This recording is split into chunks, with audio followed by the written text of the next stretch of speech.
दोस्तों आज की घटना के अंदर एक जवान बुआ उसके घर में अक्सर उसके भतीजे का आना जाना लगा रहता था। भतीजा भी जवान था, 28 साल का हो चुका था।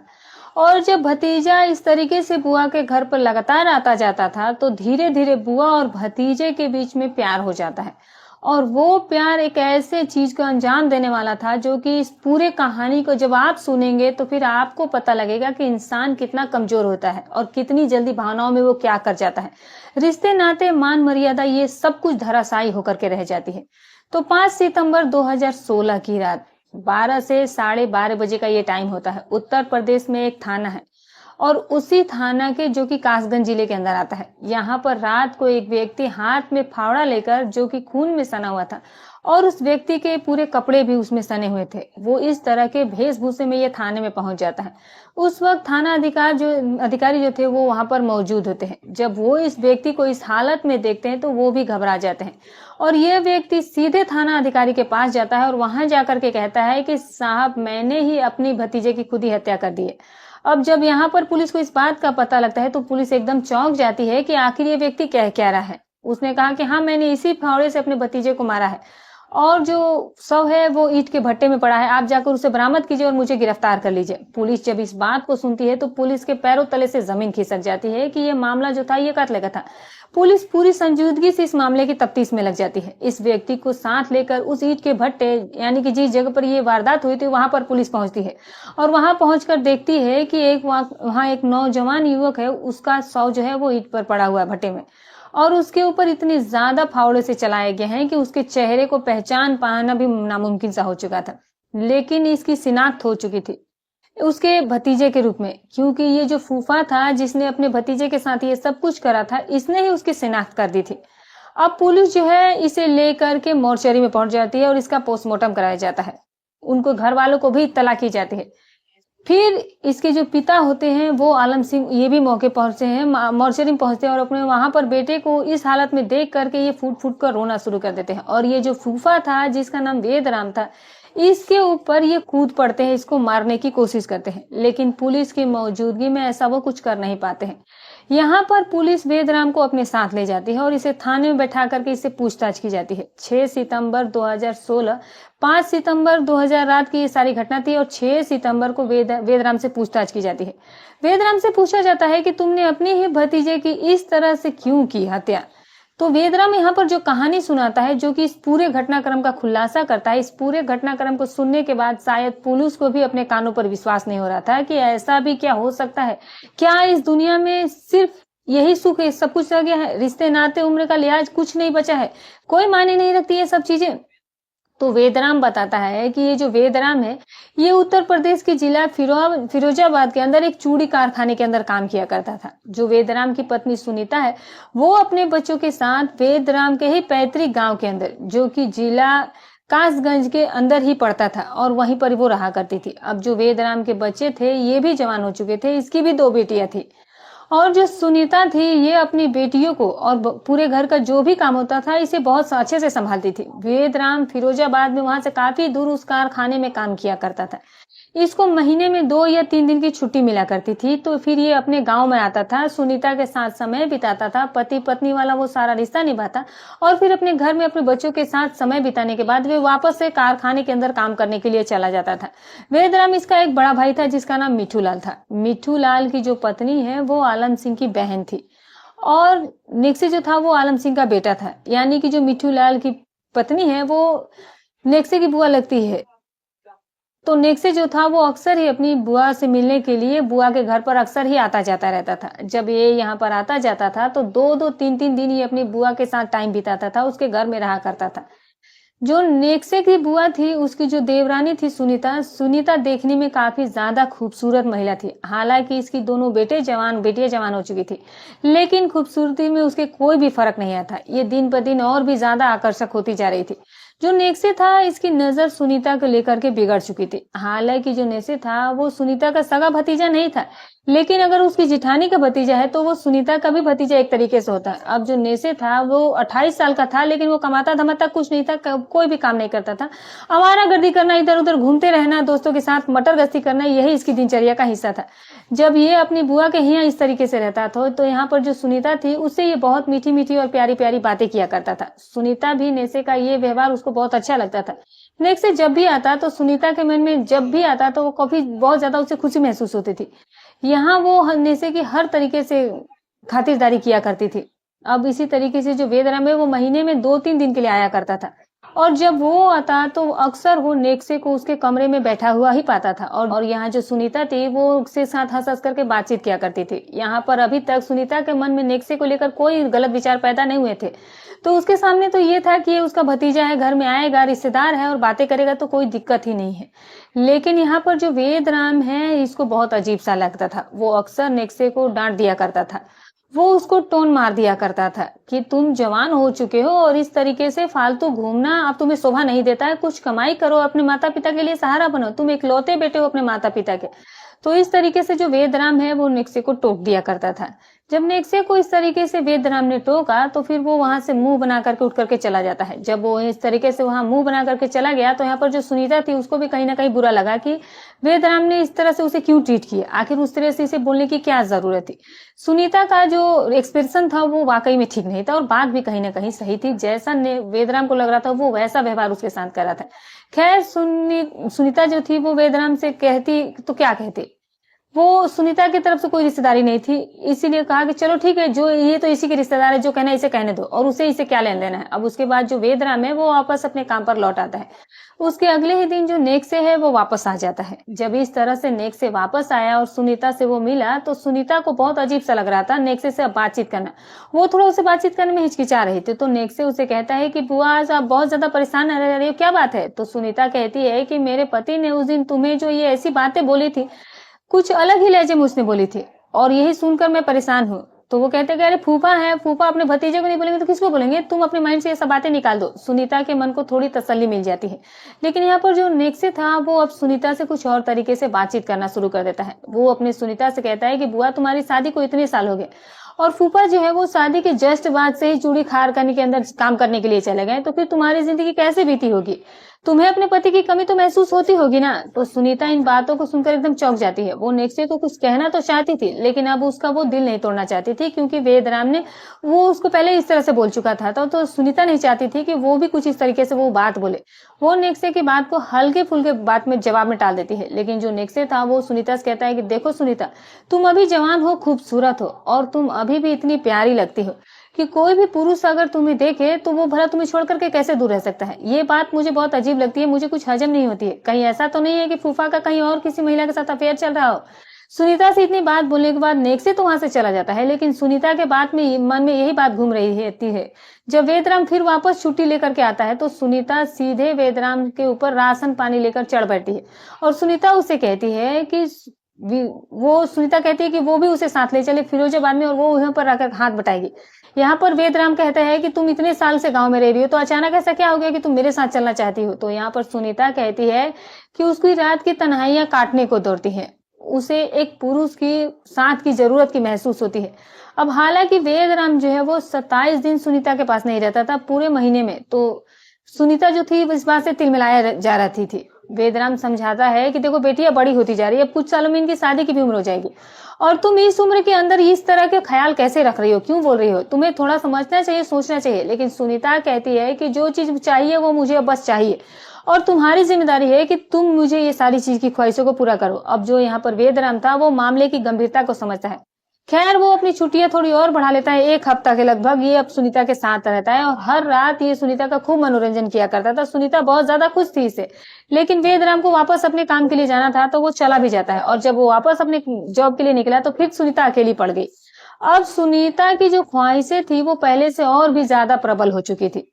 पहले तो फिर भी जैसे तैसे वो अपना समय काट लिया करती थी, तसल्ली से रह लिया करती थी, लेकिन जब से उसके दिमाग में इस तरह के ख्याल आना शुरू हुए हैं तो यहाँ पर सुनीता की जो तकलीफ थी वो कुछ ज्यादा ही बढ़ती जा रही थी।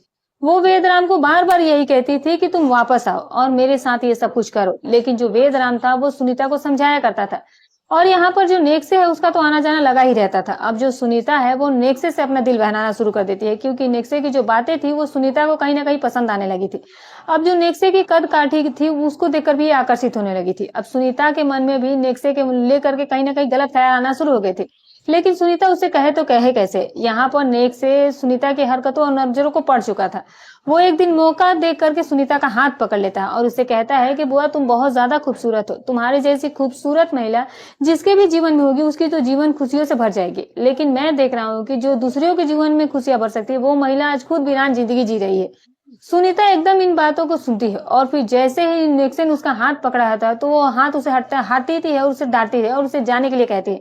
लेकिन जो नेक्से था पहले तो पलंग पर बैठा हुआ था और वो बिल्कुल एकदम से खड़ा हो जाता है और फिर वो सुनीता को गले लगा लेता है। यहाँ पर सुनीता कोई विरोध नहीं कर पाई और सुनीता ने अपने आप को नेक्से के हवाले कर दिया था एक तरीके से। नेक्से जो था वो सभी चीजों को समझ चुका था। वो सुनीता को धीरे धीरे बेड की तरफ ले जाता है। सुनीता भी उसकी तरफ खींची चली जाती है। सुनीता के ऊपर उसका कोई कंट्रोल रह ही नहीं गया था। वो जैसे जैसे नेक्से उसे चला रहा था वो वैसे वैसे चलती जा रही थी। थोड़ी ही देर के अंदर सुनीता और नेक्से ने रिश्ते की सारी मर्यादाओं को तोड़ दिया था। सारी शर्म लिहाज को इन्होंने उतार करके एक तरफ रख दिया था और वो सारा काम कर लिया जो इनको नहीं करना चाहिए था। जब सुनीता और नेक्से के बीच में इस तरह का काम हुआ, इस तरह का रिश्ता बना, तो फिर उसके बाद ना तो अब नेक्से के मन में कोई गिल्टी फील था और ना ही सुनीता के मन में कोई गलानी थी। इन दोनों को एक अलग ही खुशी का अनुभव हो रहा था और इस खुशी को ये दोनों बार बार पाना चाहते थे। खैर, आए दिन सुनीता और नेक्से के बीच में इस तरह के रिश्ते बनने लगे थे। अब जो नेक्से की असली बुआ है वो पहले भी देखती थी कि वो पहले भी उसके घर में आता जाता रहता था, लेकिन अब 2 दिन 3 दिन रहकर जाता था। लेकिन अब नेक्से जब भी आता वो सीधे सुनीता के रूम में चला जाता, उसकी घर वाले पोर्शन में चला जाता, अपनी बुआ से मिलता और कभी कभी नहीं भी मिलता, लेकिन सुनीता से मिलना वो कभी नहीं भूलता था। अब यहाँ पर जो नेक्से की बुआ थी उसको थोड़ा सा शक होने लगा, उसे थोड़ा खटकने लगा चीजें। तो नेक्से की जो असली बुआ है वो सुनीता को समझाती है कि देखो नेक्से जवान हो चुका है, कुंवारा लड़का है, अलड़ जवानी है और जवानी का कोई भरोसा नहीं है और तुम्हारी जवान 2 बेटियां हैं, तो नेक्से का अपने घर पर आना जाना थोड़ा कम करवाओ। तो यहाँ पर जब सुनीता इस बात को सुनती है तो वो अपनी जेठानी से लड़ पड़ती है। वो अपनी जेठानी से कहती है कि उसकी बेटियों की परवरिश करना उसे बहुत अच्छे से आता है और उसके पारिवारिक मामले में वो कभी टांग ना अड़ाए। और नेक्से वो तो तुम्हारा भतीजा है, अगर वो यहाँ पर आता है तो तुम उसे क्यों नहीं समझाती? मैं उसे मना करने वाली कौन होती हूँ? खैर, जो नेक्से की बुआ है वो कर भी क्या सकती थी। खैर, वो उसके बाद कुछ नहीं कहती है। अब सुनीता की जेठानी तक ये बात थी, तब तक तो ये घर में ही थी, लेकिन अब तक जो आसपास के लोग थे वो भी नेक्से को लेकर के अब संवेदनशील हो चुके थे। उन्हें भी शक हो चुका था कि नेक्से का कहीं ना कहीं सुनीता के 2 बेटियों में से किसी एक के साथ अफेयर चल रहा है, तभी तो वो इसके घर पर इतना आता है और इसके घर में इतनी इतनी देर समय बिताता है। खैर, जो आसपास के लोग थे सुनीता को जब समझाने की कोशिश करते हैं तो सुनीता उनसे भी लड़ पड़ती है। इसी तरह से जब वेदराम वापस आया छुट्टियों में तो आसपास के लोगों ने वेदराम के कानों में ये बात डाल दी कि नेक्से तुम्हारे घर में बहुत ज्यादा उसका आना जाना हो चुका है और तुम्हारे ही घर में आता है। अपनी सगी बुआ के पास वो कम जाता है, लेकिन तुम्हारी पत्नी और तुम्हारे बच्चों के साथ वो तुम्हारे बेटियों के साथ ज्यादा टाइम बिताता है। जब वेदराम इस बात को सुनता है तो शक तो उसे पहले से ही था और यहाँ पर जब आसपास के लोगों ने उसे इस तरीके से बोला तो वेदराम जो है वो सीधे अपने घर में जाकर सुनीता को डांटता है, डपटता है और फिर नेक्से से कहता है कि आज के बाद उसे घर में इसमें नहीं आना चाहिए। वो मुझे इस तरह की इसके बारे में कुछ बातें सुनने को मिली है। सुनीता वेदराम को वही 2 टूक जवाब देती है कि नेक्से उसका रिश्तेदार नहीं है, वो तुम्हारी तरफ का रिश्तेदार है और अगर उसका घर पर आना तुम्हें पसंद नहीं है तो तुम मुझे खुद मना कर दो, मैं उसे मना करने वाली कौन होती हूँ? मैं मना करूंगी तो तुम लोगों को बुरा लगोगे, तुम ही लोग कल से कहोगे कि तुमने उसके रिश्तेदार की बेइज्जती कर दी। अब यहाँ पर वेदराम करे तो करे क्या, वो भी चुप हो जाता है कि ठीक है, नेक्से से वही खुद बात करेगा। नेक्से 3-4 दिन तक घर पर नहीं है और यहाँ पर जो नेक्से था वैसे तो वो कमाता धमाता नहीं था, लेकिन उसने एक मोबाइल फोन सुनीता को लाकर दे दिया था ताकि वो आपस में बातचीत कर सके।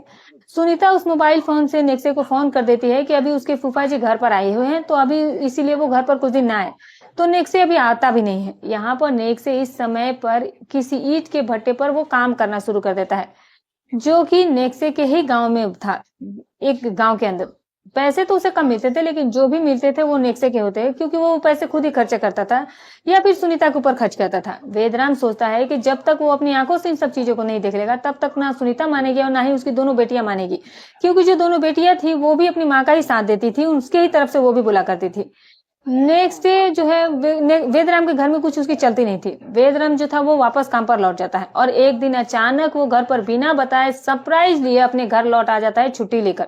और जैसे ही वो घर के अंदर आता है और वो दिन के समय पर देखता है कि नेक्से जो है वो कमरे के अंदर है और कमरे के अंदर उसकी दोनों बेटियां नहीं है, जबकि उसकी पत्नी सुनीता और नेक्से जो है वो इस तरह के हालात में होते हैं। जिसे वेदराम जैसे इस चीज को देखता है तो उसके पैरों तले से जमीन खिसक जाती है।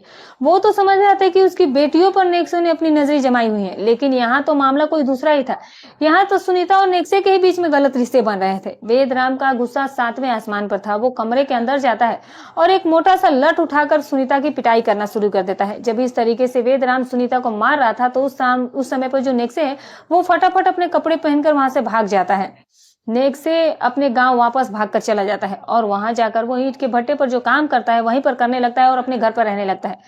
अब जो नेक्से के घर पर उसके जो पिता होते हैं आलम सिंह को जब इन सब चीजों के बारे में पता लगा तो उन्होंने भी नेक्से को खूब डांटा, उसे मारा पीटा भी। तो यहाँ पर जो नेक्से है वो अब घर पर नहीं जाता था, अब ईंट के भट्टे पर ही रात को सो जाया करता था। अब इस तरीके से सारा काम चल ही रहा था और यही जीवन में अभी कहानी चल रही थी। अब नेक्से जो था वो घर पर नहीं आ सकता था और वो अपने घर पर भी नहीं जाता था क्योंकि उसके पिता ने उसे काफी डांटा फटकारा था, काफी ज्यादा उसे थप्पड़ भी लगाई थी ताकि वो ऐसी गलती से बचे और कोई ऐसा गुनाह ना करे। खैर वो ईंट भट्टे पर बस उस रात सो रहा था। अब वेदराम इधर सुनीता को कहता है कि अब वो नौकरी छोड़ देगा और यहीं पर वो सुनीता के ही साथ रहेगा। जब वेदराम ने इतनी बात बोली तो सुनीता को घबराहट होने लगी कि ये यहाँ पर वेदराम अगर रहने लग गया तो फिर नेक्से से कभी सुनीता का मिलना ही नहीं हो पाएगा। वो इन सब चीजों को सोच सोच करके बिल्कुल ही उदास हो गई थी। फिर सुनीता का मोबाइल फोन था, उससे वो मोबाइल फोन से नेक्से से बात कर लेती थी।